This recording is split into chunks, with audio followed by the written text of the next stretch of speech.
Our next speaker, Bally Binning, is the founder of LeadRise, a UK-based coaching and consultancy practice helping leaders thrive in AI-augmented world. With over 25 years of international experience, Bali combines human-centered coaching with cutting-edge AI strategies to empower leaders and teams to perform at their highest potential. Please join me in welcoming Bali Binning. Thank you. Thank you, Thanusha, for inviting me here. This is amazing. Thank you all for joining today. When Thanusha asked me, it took me back to when we met at the Genius Group, and it was a pleasure. I'm here today to talk about the big topic with AI, and now absolutely key that where we sit today in this space, there's so much evolving, and so my passion came about, and you know, when you asked me, Thanusha, would you like to join, it just felt like the natural thing to say yes. And you know, it moves me because one of my first essays I wrote at university, I studied linguistics, and I'll come back to why this topic of AI kind of really intertwines with what I do now, is my very first essay was actually about stuttering. That was one, so I get chills when I think about it, and I wrote about stuttering, and I was like, of course, that's like, it takes me back to the 90s, and I'm a little bit older than most of you here, right? So of course, when I came into this space and thinking about AI, people were like, how did you get into that?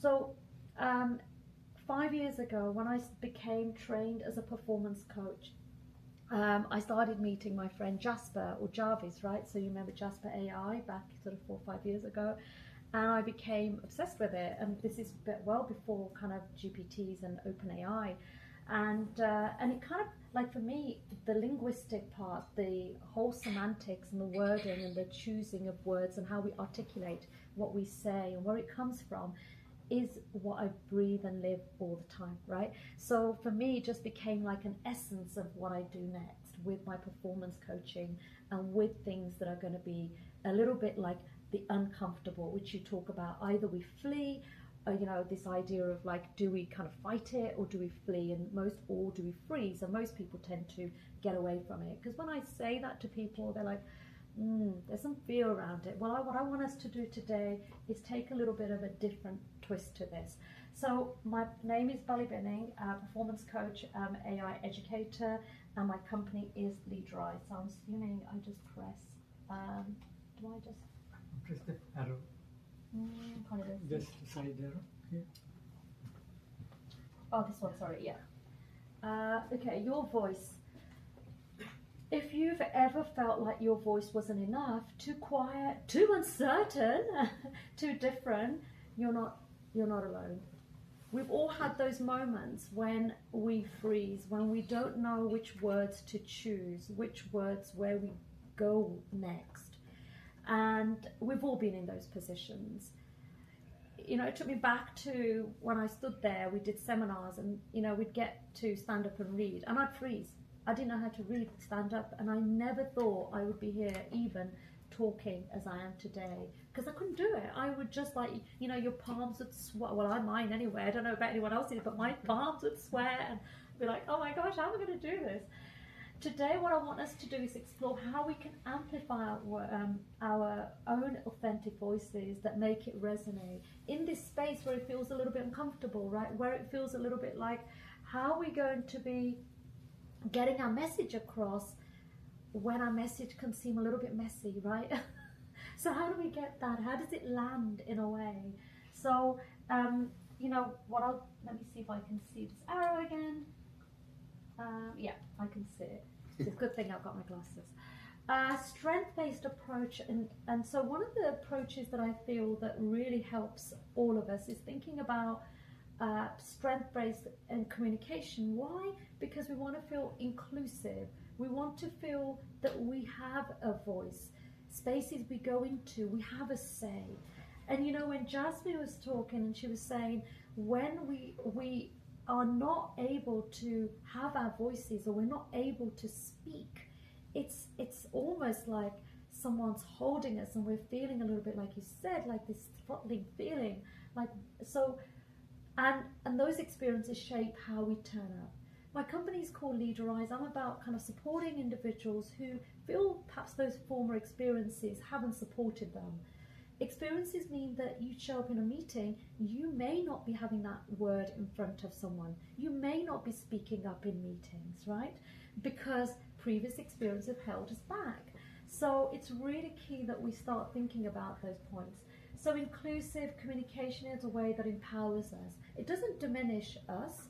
It allows us to speak really from the heart of what's coming up. It's not about softening the message. We don't want it to soften in a way. We want it to land, right?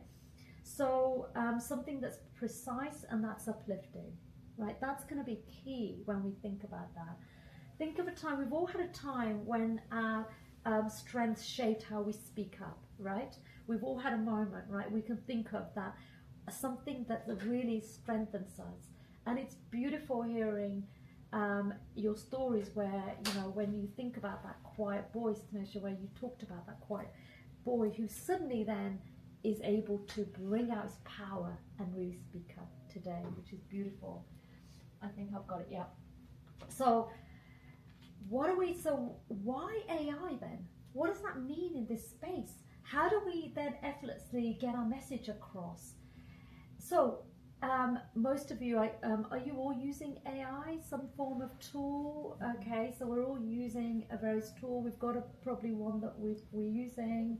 Brian, I didn't see your hand go up. No, to be honest with you, I don't understand it. I have looked at it, but I still don't really understand it. It's like Google, but it chats to you. Sorry? It's like Google, but it chats to you. Oh, right, yeah. I have looked at it, yeah. Yeah. Okay. So and what tends to happen then is it's about getting structure and clarity. So where the power is, it starts understanding us as humans. It picks up the nuances. It picks up the way we converse. It picks up how we interact. It picks up how we may not interact. Right? There's so much is kind of embedded in that tool. We can use AI to refine, like I said, tone. We can think of structure. We can think of clarity, so we can communicate and convey our message in a way that we want it to land. It won't replace us, but it will reveal our messages more clearly. The clarity is in how we convey that message clearly, but it's about sounding authentic, and I'll come on to that in a moment. So we can convey like the message. We can use various tools. There's so many tools, like you said. There's Google, there's Gemini, there's GPT, there's Claude, there's Grok, there's Manus, there's like plethora of them, right? So there's a whole kind of list of things. But the key thing is, when we do that, we want to ensure that there's a shift in how we're using them. We don't want to be sounding the same. And people say that to me at the moment. Are we sounding the same, or can we get a voice in using AI? And I'll kind of mention some of the things that I do that hopefully will support you in that. Okay. Amplifying different perspectives. Why do we want to have our voices heard in this way? Because inclusivity is about having different perspectives. It's about having different voices. Our voice is not static.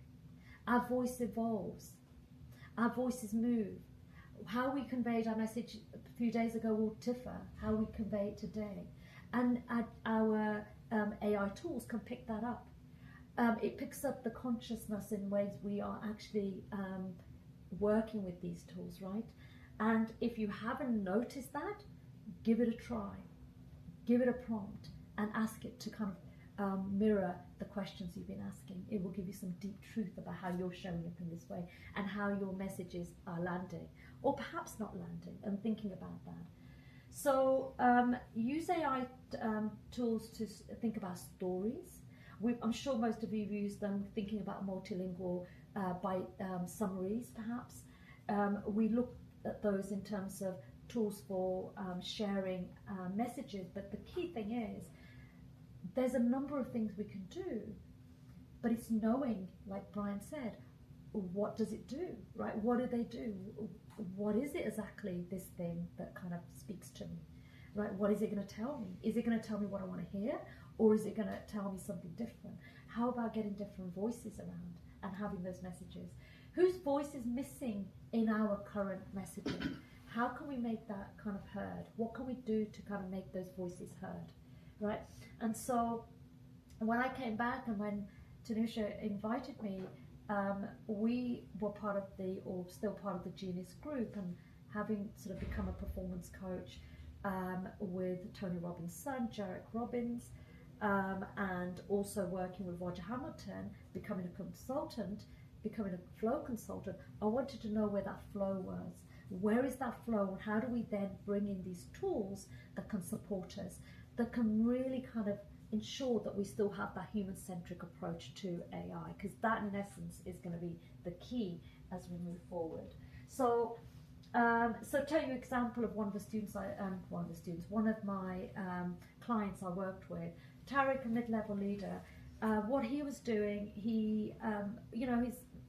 what was happening, he was going into positions. I'm coaching this client of mine, Tarek, by the name of Tarek. He then was feeling that his messages weren't being landed, like in his role. He's a leader, he's wanting to take his team, he's trying to close certain gaps and build projects. However, what he was noticing is he was not getting the buy-in. With AI tools, what he was able to do is to really kind of think about, how am I going to convey this message that it is received? So as a result of that, from not sleeping, having long weekends working on what's going on, there's a lot that goes and happens when there's stress. We understand kind of the stress levels, but when there's ongoing stress, it can really be detrimental. So we looked at how these AI tools can support him in gaining clarity and supporting the team. So with that, he was able to have more visibility and move his team forward. So how does he do that? He distills the vision. Not just words, but he's able to then amplify that so that they land well. When did your voice truly land? And think about a time when it landed, and why did it land? That's the thinking about some of those points.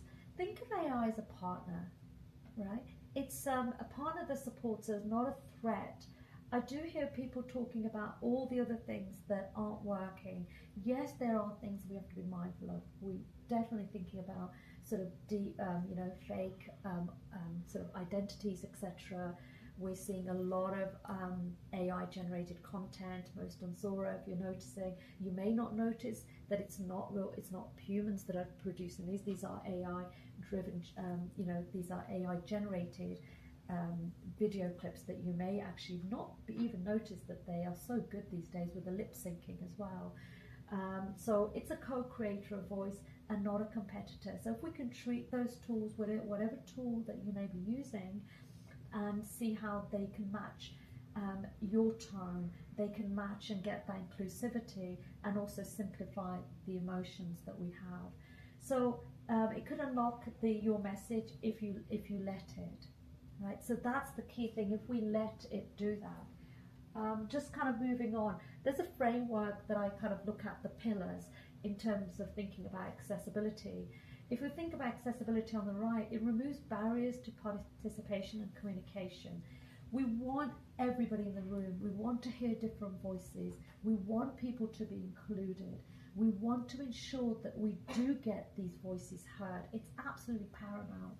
Because it's not about the loudest voice, it's the person that may not be saying the thing that needs to be said, right? Giving everybody the opportunity, or maybe as a leader stepping back and letting others speak before you hearing those voices, because often everybody's kind of sitting there going, am I going to get my turn?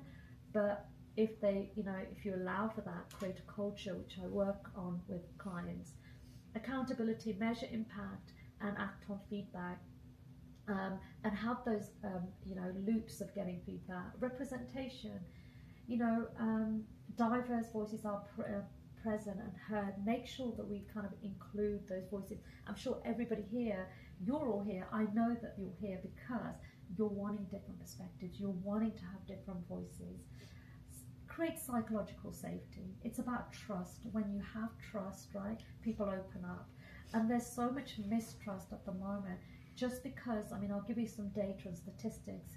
95% of companies at the moment are, one, they're not seeing the ROI. There's a lot of mistrust within organizations as a result of how we're using these tools because they don't feel they've been included. It comes back to inclusivity. It comes back to having your voice heard. Because if we don't, then what tends to happen is it's that top-down approach and it doesn't work, not in the day when we get a lot of these tools in hand. So when we are looking at implementing, let's look at including all voices and create trust and have an open dialogue. So authenticity, again, what does that look like? It's about inclusion. What is authenticity today may differ as we evolve and change, and allowing for kind of that flexibility in how we evolve. Strength-based framing is really about kind of allowing for people to have those voices heard and allowing for them to have this inclusive approach. Certainly.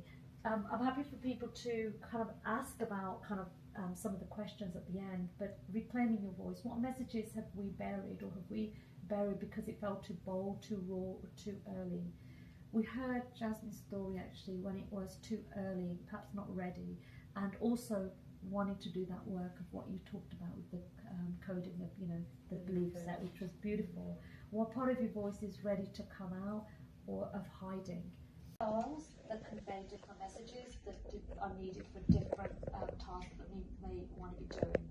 I'm not talking just about kind of generic task-based stuff. I'm talking more about how do we convey the message that it lands and it's sort of got our flavour or signature to it. Because if that's missed, then we will not be able to relay kind of our voice. So, and it's inclusive. It's looking at kind of. I've actually got a free guide for you, apart from last week's training, and I'll say a little bit about that.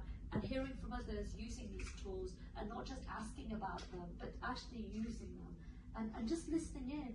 So I'd invite all of you, any of you, Brian, you're more than welcome, wherever we are on that journey, just to see where the potential, where the possibilities are in this space.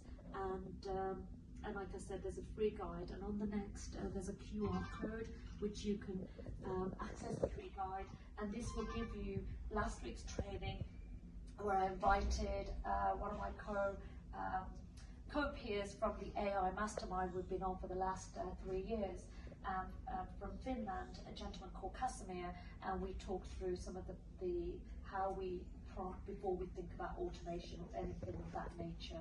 So it's kind of going through those layers of scaffolding. So yeah, it's a free guide, and feel free to get the QR and come and join and listen in and be open to that journey and you know, come and share your voices. Love to hear what you have to say and how you're using these tools. And feel free to ask a question before I sit down, Brian. Yeah, I was just going to say, I know someone at Toastmasters, he asked AI to write him a speech, and unbeknown to him, the person that was doing his evaluation asked AI to evaluate his speech. Yeah, and you can set criteria on that as well. So when I do work like that, what I would do is I would actually go quite deep. You know, Tanisha was talking about going 2 levels. I would actually go to iterations, of quite a few iterations before I get the final output, because it may produce something you want to hear, but not, you know, which kind of, it strokes us. It's a bit like having a friend go, yes, that's what we want. We want contrarian views. I share contrarian GPTs and work that I've done. So it means that you're also being challenged on your own perspective, where your belief and your worldview is a way of kind of thinking about these tools. But yes, absolutely, it's a way of evaluating our pitch, and then of course we can actually then give feedback on how we're performing. What I would encourage everyone to do actually, so you can really hear how your voice is showing up, is to, when you've got a transcript from any a meeting or a conversation, to actually use that to see how your voice is showing up. Right, so to use that to see what things, how are you conveying your message, how's that landing? You'll find some really interesting insights into that. So yeah. Does it, if you, can you speak and your voice comes back? You can speak, you can actually use things like 11 Labs where it will then be able to, it will, you know, understand your voice, but you can upload your voice and then it can replicate, kind of clone your voice if you like, and then give you kind of read out presentation in your voice. However, there's speech to text, that type of thing. Oh, wow. Yeah, so there's definitely that component for sure. Yeah, great. Brilliant. Thank you, everyone. Thank you. Thank you. There's